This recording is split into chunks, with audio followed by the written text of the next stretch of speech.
Welcome back to another episode of Bullyball. Today, got a fun one. We're talking fantasy football according to the 49ers players. So stay tuned. Going to try to give you guys some insight from a 49ers fan perspective. And, let's get into it.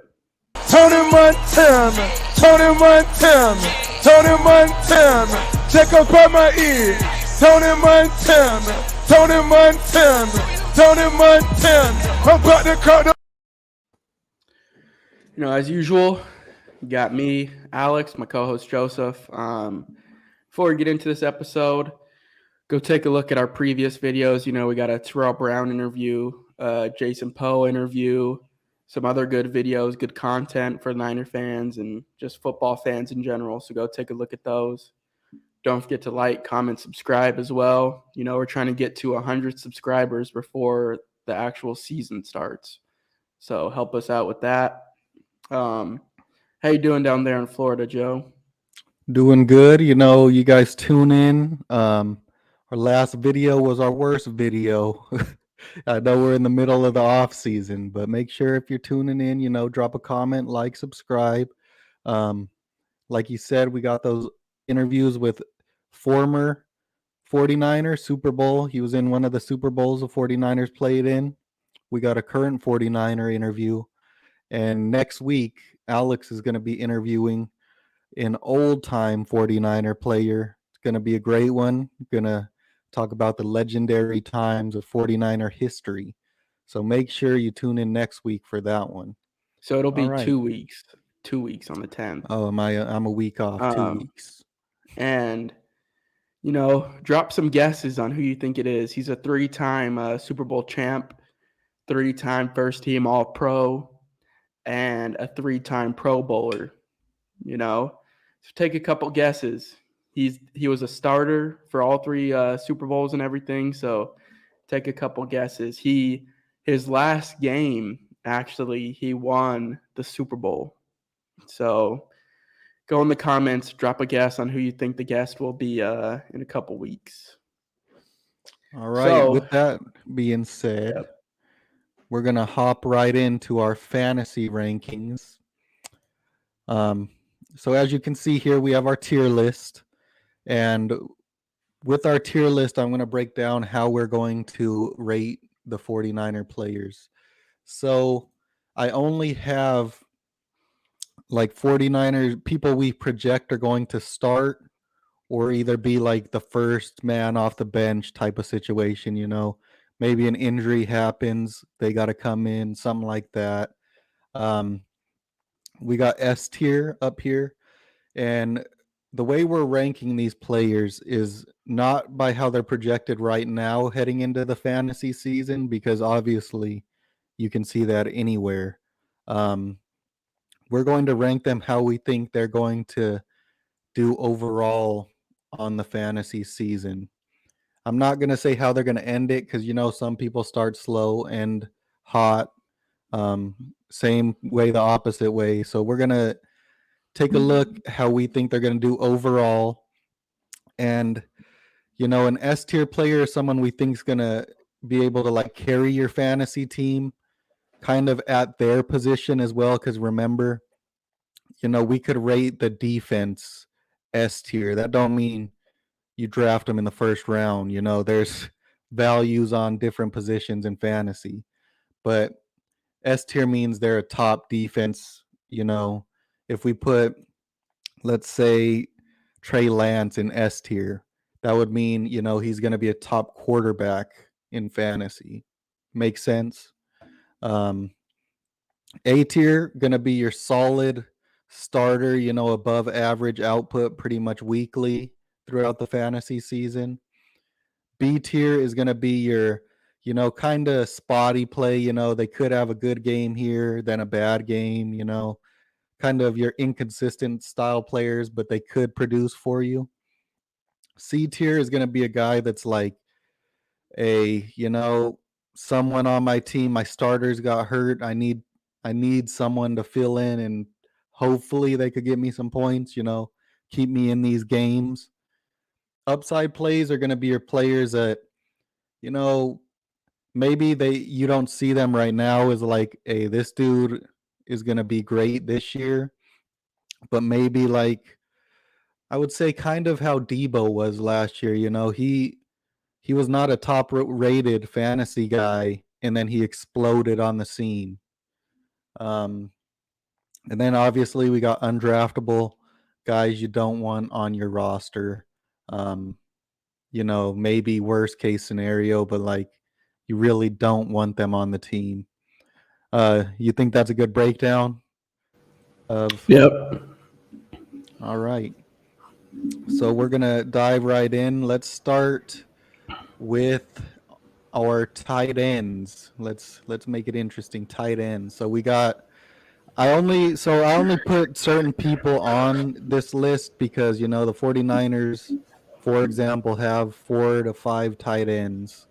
And we don't know who's really gonna make the team, who's even really gonna play behind Kittle. So I only have Kittle and Dwelly right now on this list. So we'll start with Ross Dwelly. Where would you put Ross Dwelly on this list? Ross Dwelly, I would probably put in tier C as kind of like one of those spot play guys. Kittle is known to have an injury history. So Dwelly will have opportunities to play to start throughout the season. When he has started, it hasn't been great fantasy production, but I feel like he does have that boomer bust potential to where he could get like a couple touchdown grabs or a couple longer passes because the offense is obviously going to be a lot more explosive with Trey. So I'd put him in that C tier, kind of like a spot play in case Kittle gets hurt every now and again. What are your thoughts on him? Yeah, I agree with you there. Kittle does miss a lot of games, and it feels like every offseason they say like, hey, Ross Dwelly's catching a ton of passes in, camp and stuff. But then the season rolls around and he never gets usage. Um, Same thing in the preseason. Last year he caught a couple pretty nice catches, but if Kittle gets hurt, maybe this year he can put up some spot points for you. Probably would never have him on my team unless Kittle actually was out for a couple weeks. So Yeah, I and agree I with don't you there. think I don't think he's obviously somebody that you're going to really draft either. He's going to be like one Yeah, of those weekly pickups. If Kittle is hurt that week, he'll probably be like one of the top 10 pickups of the week for fantasy football. So agreed. So now let's jump into George Kittle. obviously, Kittle's going to be in the S tier. He's going to be a top tier player at the position of tight end just because tight ends really lack production, I feel like, for fantasy football. You have those top guys. You have the Kittles, the Kelsey, Mark Andrews. Anybody else that you can really think of that's at the top? Darren Waller, maybe. I know he kind of had a down year last year. So yeah, Kittle's going to be one of those top guys just because the production's low. And when Kittle is playing at his best, he's elite no matter what. He's arguably the best tight end in the league when he's at his best. So going to be an S tier player for me. I would hate to play devil's advocate here, but I could argue that you put George Kittle as A tier just because of the fact, the injuries, which most of the time aren't his fault too. I always have blamed Jimmy G for getting Kittle injured, but you could argue A tier because um, Kyle Shanahan does not want Kittle getting the ball really. If you look at it, the past season, he never really touched the ball in the back end of the season. And you could blame Jimmy's injury on that, but he could throw short passes. So how do you feel about that? Like, would you take Kittle over Mark Andrews, Kelsey, um, the true S tier guys? Probably not taking him over Kelsey and Mark Andrews just because they're like, especially now, they're going to be main focal points of their offense. Marquise Brown is out of Baltimore. So Mark Andrews, I would assume, would get more usage, probably get more, like a lot more attention on the defensive side, but he will get more receptions, I would assume. And same with Kelsey. With Tyreek Hill gone, Kelsey's going to be getting a lot more looks his way as well. So I could see why you would put him in an A tier. If you want to move him down, I'm good with it. We'll leave him, but I think there's a case to be made. You know what I mean? Like, Yeah, obviously, definitely. as a player, definitely S tier. Fantasy, though, you could argue A tier, but like you said, their tight ends really don't produce in fantasy. So definitely, probably going to be a top 3 guy there. So we'll Yeah. leave him.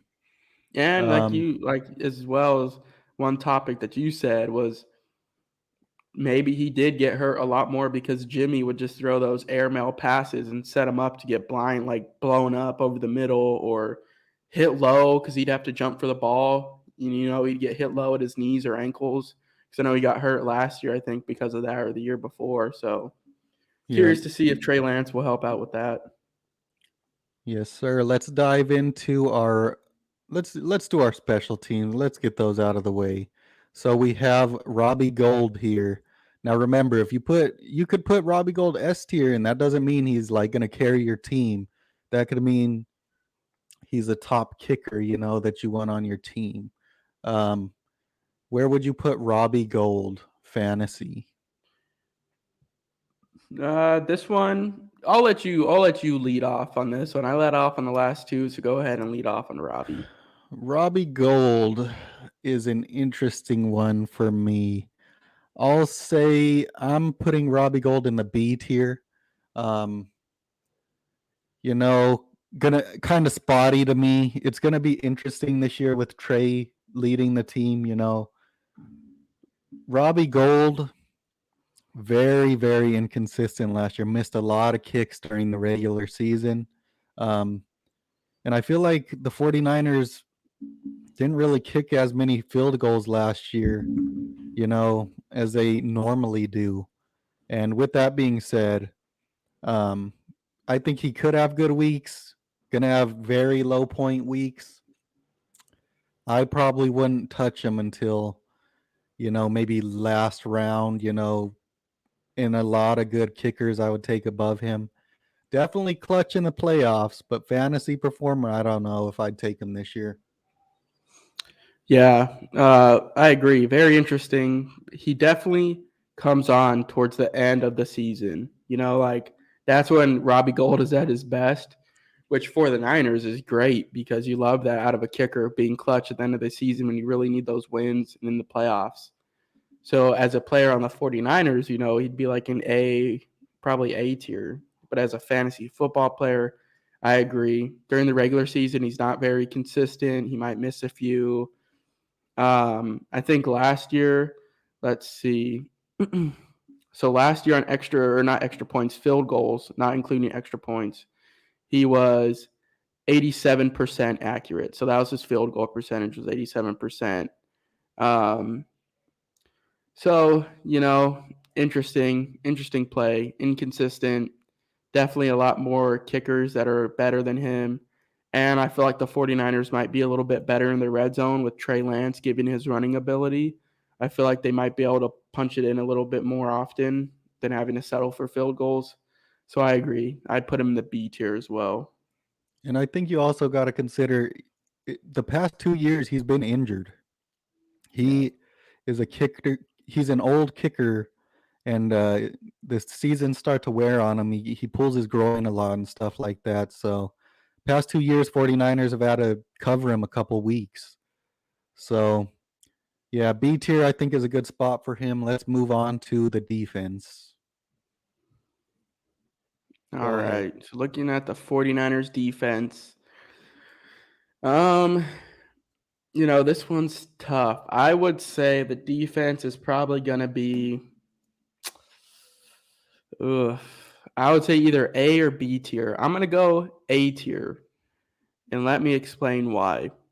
The 49ers pass rush has upgraded this offseason, in my opinion. You still have Nick Bosa. You added Kamiko Toure, Eric Armstead. You had Kinlaw's coming back off injury. You still have Ebukam. So you have a lot more depth at the pass rush, which the Niners need. You added Trevarius Ward. Jason Verrett will come back sometime during the season if he can stay healthy. He's a great corner.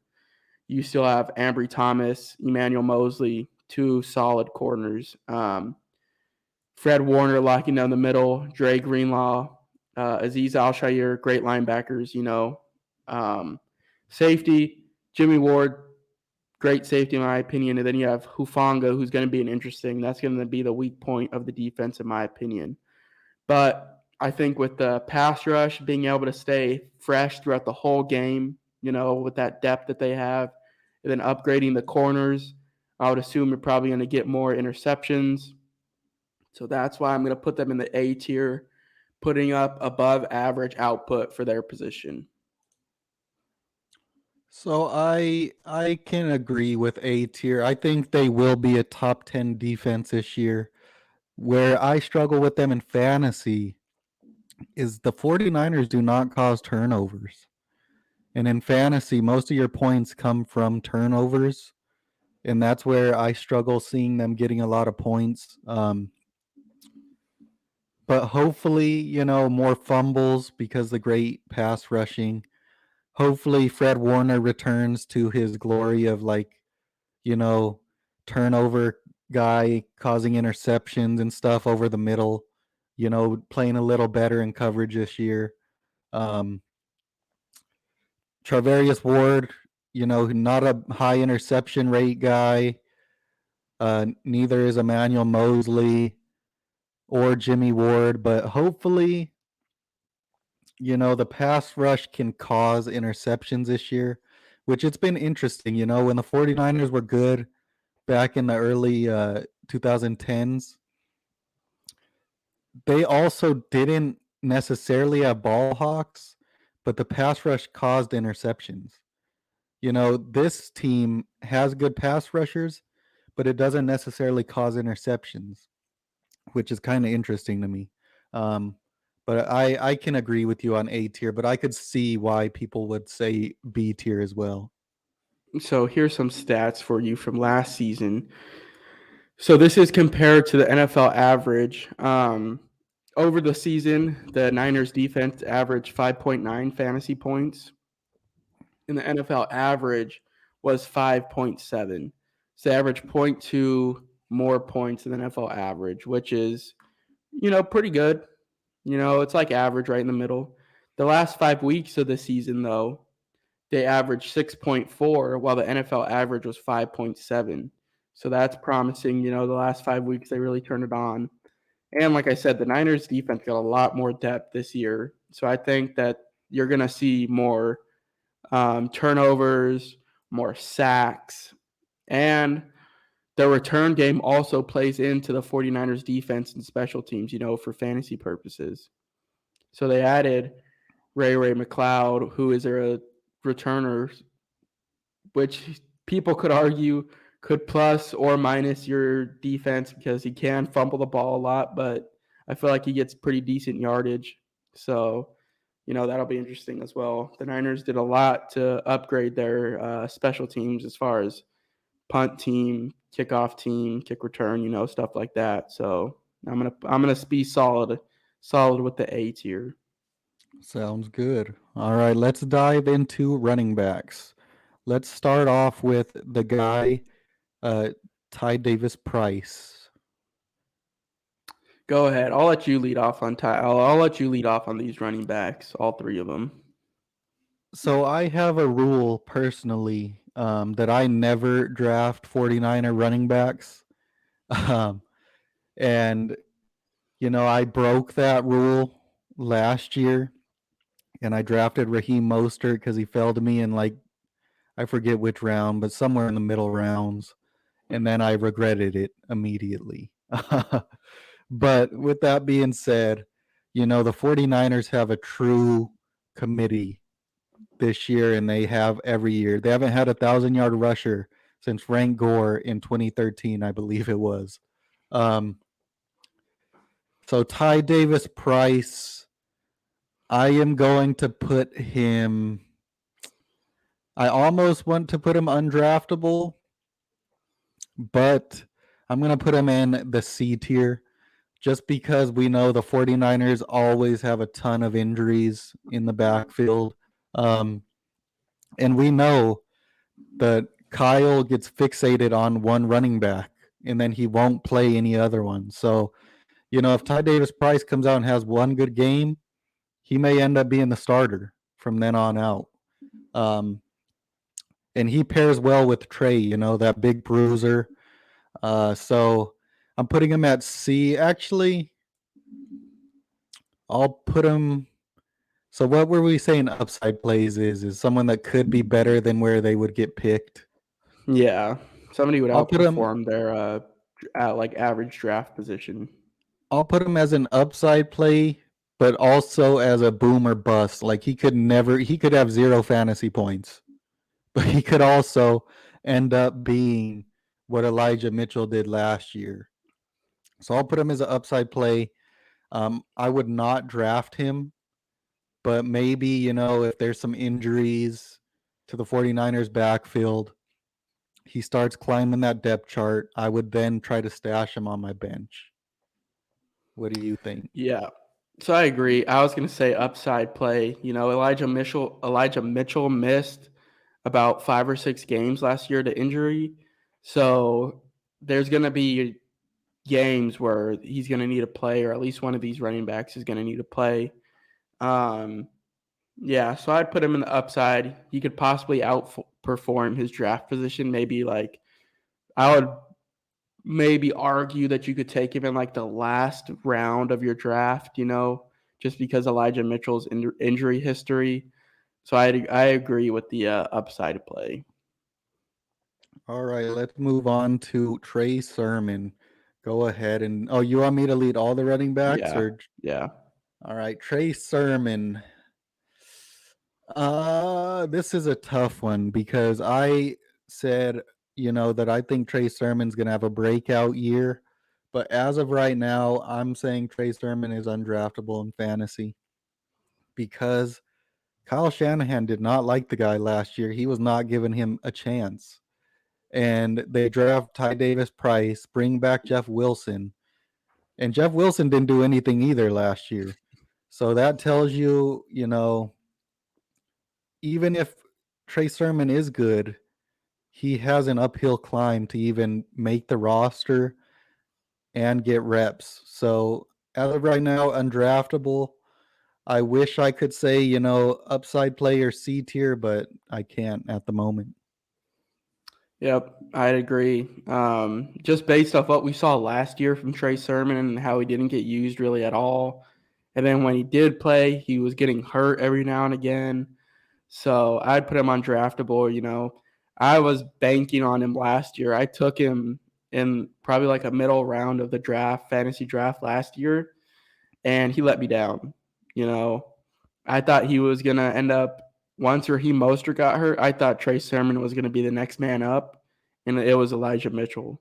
They said that Trey Sermon has trouble just finding the hole and hitting it. They say he kind of has like happy feet in the backfield and dances around every now and again, and Shanahan doesn't like that. So just based off what we saw last year, definitely in the undraftable position for me.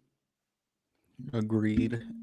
Jeff Wilson Jr., I am also going to say undraftable because, he's been a good player for the 49ers. I believe it was 2019. He had a lot of touchdowns. Wasn't that the year? Yep. Pretty good pass catcher out of the backfield, but, last year just didn't have it. They gave him the ball a ton during the middle part of the season, and it just did not look very good. With the full committee backfield, he might be buried. Yeah, undraftable to me. Yeah, 100% undraftable. Ty Davis Price will probably end up ahead of him. Trey Sermon probably end up ahead of him. This was if you guys watched some of our earlier episodes, I was a big proponent of not bringing back Jeff Wilson. When we re-signed him, I thought it was stupid because he didn't even play great when he did get to start and stuff. So I definitely, in terms of fantasy perspective too, undraftable, 100%. Too many mouths to feed in that backfield. So I would go undraftable. I don't even know if he'll make the team in general this year. Yeah. Kyle Juszczyk, I threw him on here because I figured people would want to see him. Obviously undraftable. Great NFL player, great best fullback in the game, but he doesn't get enough targets, doesn't get enough rushes to ever amount to anything in fantasy. Yep, I agree. 100%. You don't draft fullbacks in fantasy football. All right, now Elijah Mitchell, who is the interesting case. This one is tough because Elijah Mitchell almost broke 1,000 yards and he missed the 6 games, like you said. He started off the season hot, and then he got a bunch of injuries, and then, didn't really do much at the back end of the season. I am going to say this is tough. I'm going to say B tier because now I say this because he probably is the smallest back on the team. If I don't know if that's correct, but I would believe he is. He's going to get vultured out of touchdowns when he's in the red zone from the bigger running backs. Ty Davis Price probably is going to vulture a ton of touchdowns. Trey Lance also going to vulture touchdowns. So, I think he's going to have a good year, but he's competing in a committee, which is going to vulture reps. The touchdown's going to be vultured. So I'm going B tier. He's going to have some very good games, and he's going to have some average games and some bad games. What do you think? Yep, I agree 100% in the B tier. That he's kind of like that spotty, inconsistent guy. He did almost break 1,000 yards. He had 963 rushing yards last year and only had 5 touchdowns. So he wasn't getting a lot of run inside the goal line. And he also didn't do much receiving. So if you're playing in a PPR league, he only had 19 receptions for 137 yards and 1 touchdown. So that's not great, obviously, from a PPR perspective. When you're going against like an Austin Eckler or one of those backs that catches a lot of passes out of the field. And like you said, he's smaller. He gets injured every now and again. He was dealing with some injury problems last year.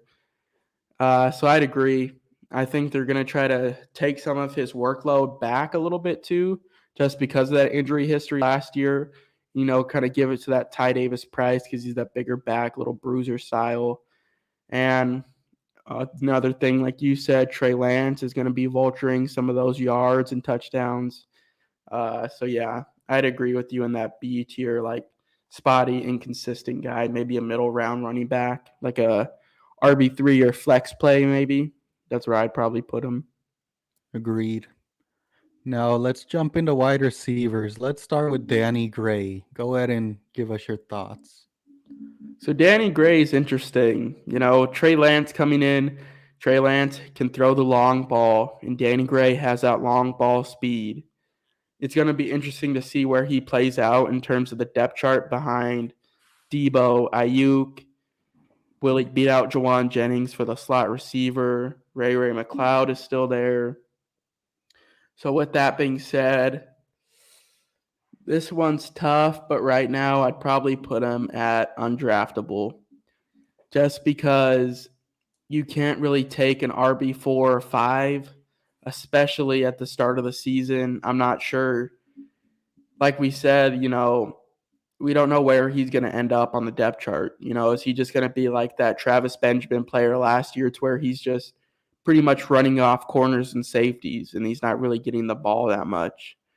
So I'd put him at undraftable. I don't think he's going to get too much of a workload his rookie year just because of the other receivers that are around him. So from a fantasy perspective, that's not great. So I'd put him undraftable. I agree. I was going to say the same thing, needs to work on his route running, threatening corners and stuff. He is fast, he pulled a hamstring already in camp. I feel like, he might have a couple long touchdowns, but it's going to be super inconsistent, probably very low reception rate, if he does get in. I agree, undraftable at the moment. Yep. Let's go ahead and jump into Ray Macleod. Ray Mcleod. This one's interesting because I'm not sure how the 49ers are really going to use him. Are they really going to use him mainly as like a kickoff and punt returner, or are they actually going to want to throw him in an offense? Because I think you were the one that told me that he doesn't have like great speed. Like he doesn't have that burner speed. You know what I mean? He does deal with fumbles a lot. This one's tough. I'd probably put him in undraftable as well, just because you don't really know what you're gonna get with him. Like I said, you're not gonna draft a wide receiver 3 on a team, wide receiver 3 or 4 on a team in general for fantasy purposes. So I'd probably put him undraftable. So this is an interesting one for me because I would put Ray Macleod in upside plays personally. All the reports out of camp are saying this dude looks like a true starting slot receiver. I'm pretty sure he had like 63 receptions last year for the Steelers. And I think he brings, something the 49ers like in the slot. We've been hearing he's a true hands catcher. He does struggle with the fumbles. And we know the 49ers are going to use him on end arounds and gadget stuff. He's probably going to be the one that takes those reps now that Debo probably isn't going to. So I personally would probably throw an upside play.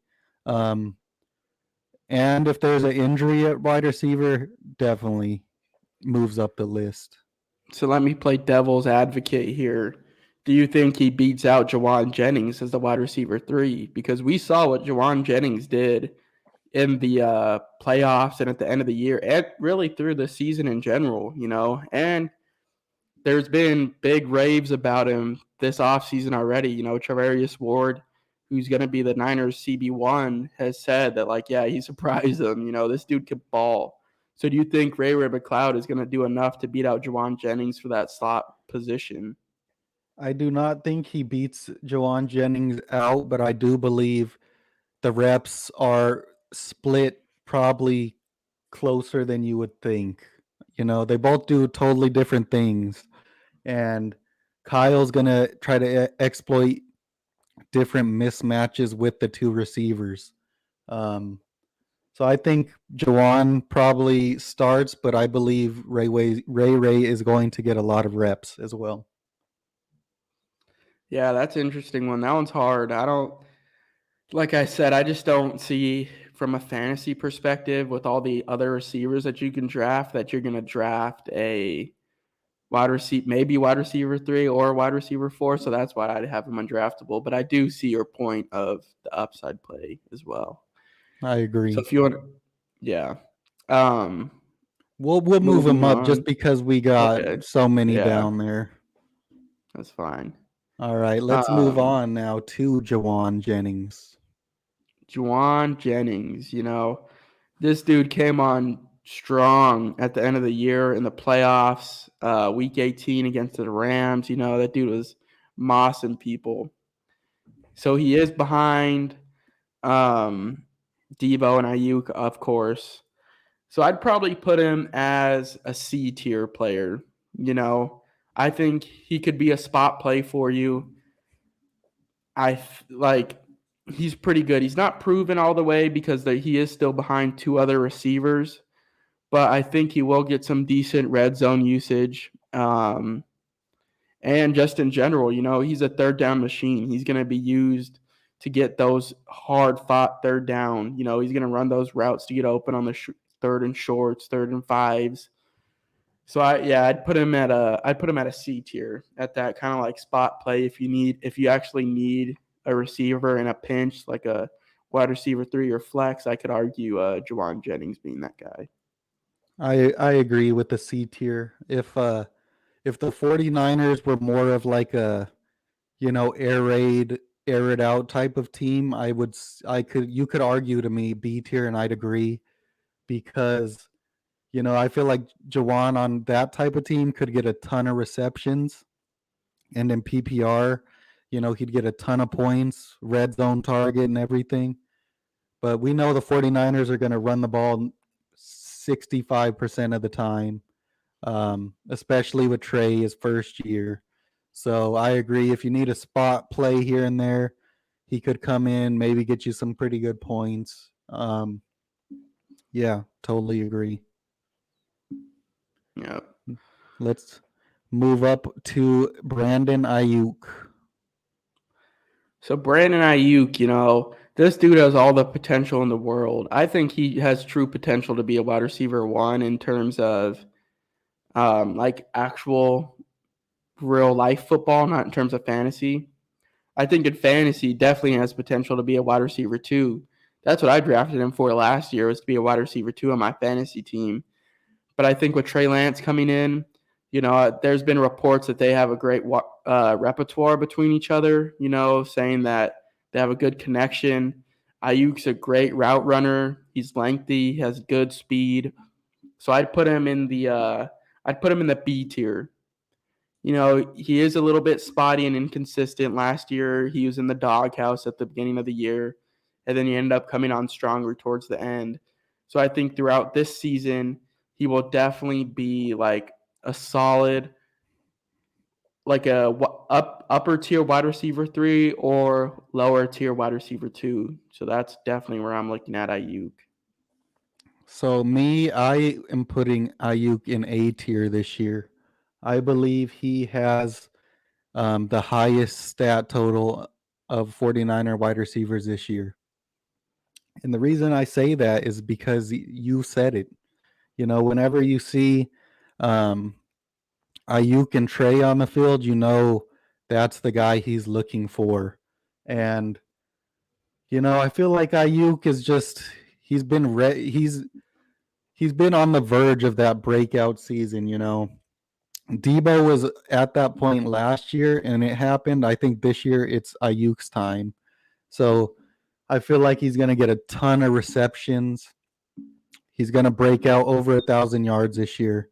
He is going to be an A-tier player for me that's going to be above average scorer every week. Now, so we'll leave him here for now, but what do you think about Debo? This one's tough. I'd probably put Debo in the A tier. I really want to put him in the S tier, but his usage isn't going to be the same as last year. He got a lot of points from that running back position, but he's obviously not going to get those same reps at the RB position this year. He will be above average, no doubt, in my opinion, as a wide receiver. Like you said, Trey Lance really looks for Ayuk, so that's obviously going to take a little bit away from Debo. But Debo is still going to be Debo and get his money. He's still going to get his yards, get his receptions. He was having a great year at wide receiver before they started putting him at running back. So I could definitely see an S tier, but I'll probably go an A tier just because there is a lot of great wide receivers from a fantasy football perspective. The Juwan Jennings, or not Juwan Jennings, Justin Jefferson's, Jamar Chase, Tyreek Hill, among all the other wide receivers that you have. So I'd probably put him in the A tier, but I could definitely see S tier if you want to move him up. I agree. No, I agree with A tier. I think last year, definitely S tier, probably top 3 or 4 wide receiver. I think he does drop down a notch this year because the 49ers aren't going to give him the rushing reps like last year that gives him that dual versatility. And if we're putting Debo A tier, I'm moving Ayuk up to A tier as well because Debo is mostly an over the middle. He thrives beating coverage and getting open over the middle. And we know that's where Trey Lance needs work. Trey Lance is better throwing outside the numbers. And that to me is where Ayuk thrives and not as much Debo.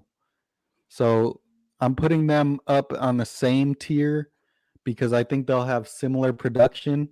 And you never know. Maybe with Trey Lance, Debo will be able to show his downfield route running more like he did in that Texans game.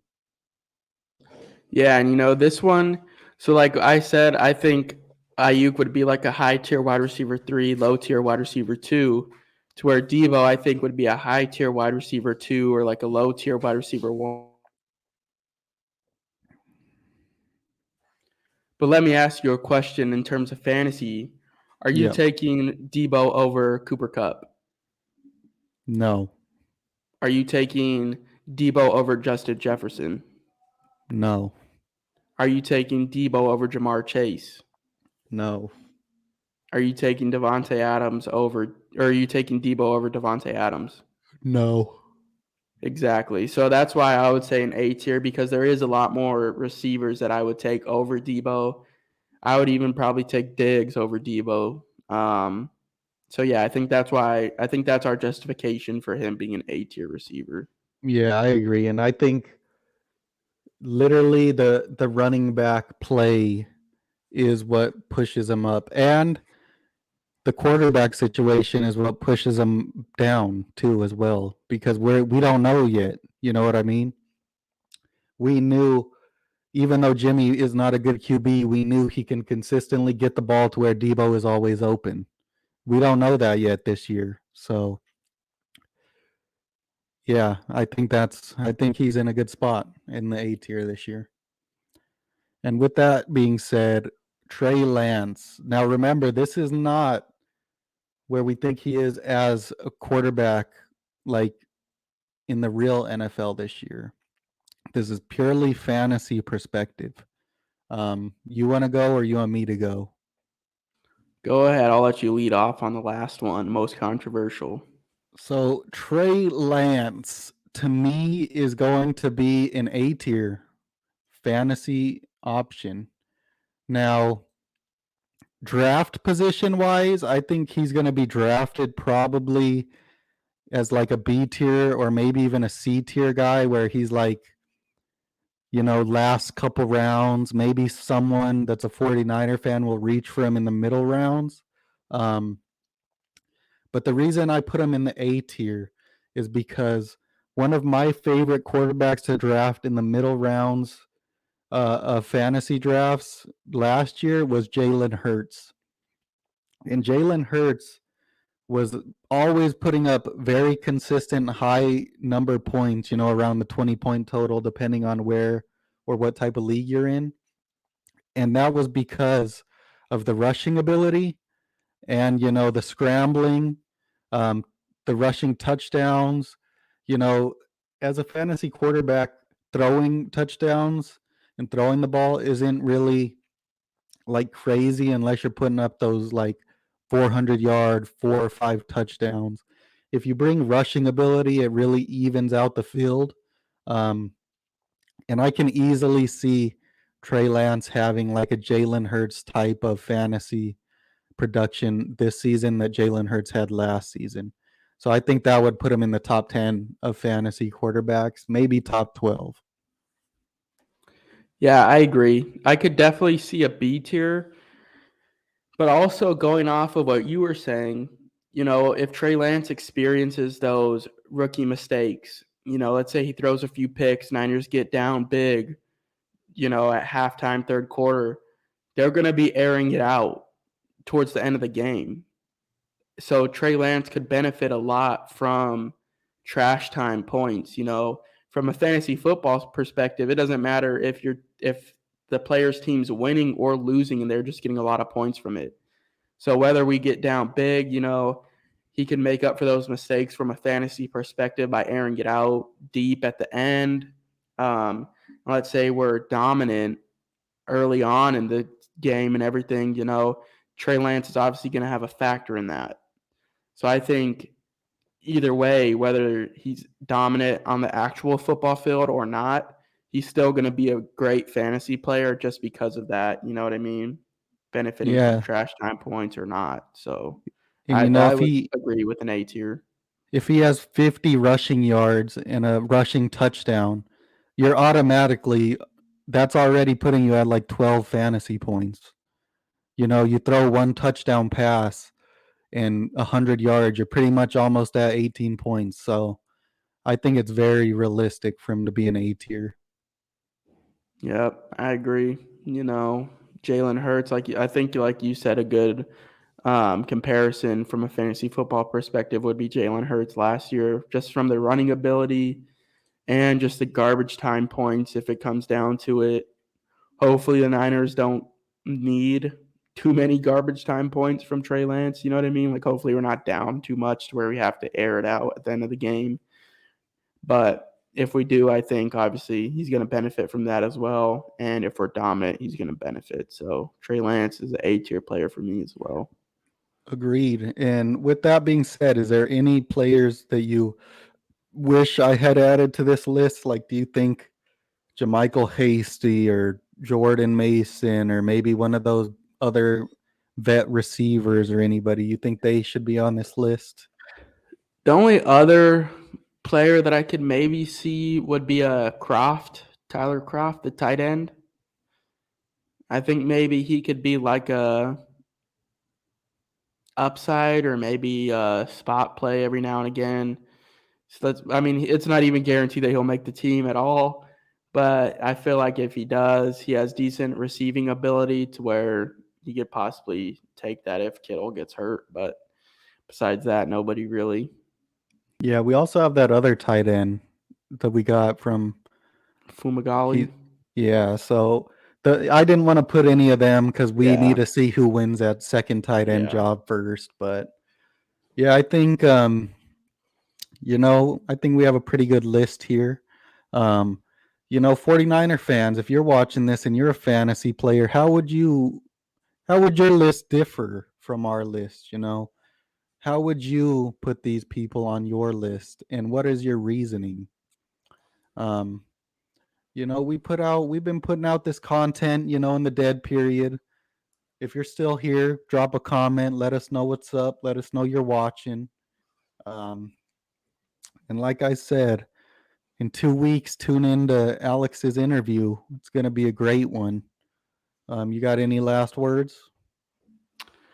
Nope, same stuff as usual, like, comment, subscribe. Like we said, drop a comment below who you think the interview in 2 weeks is going to be, and let us know what you think about this fantasy football tier as well.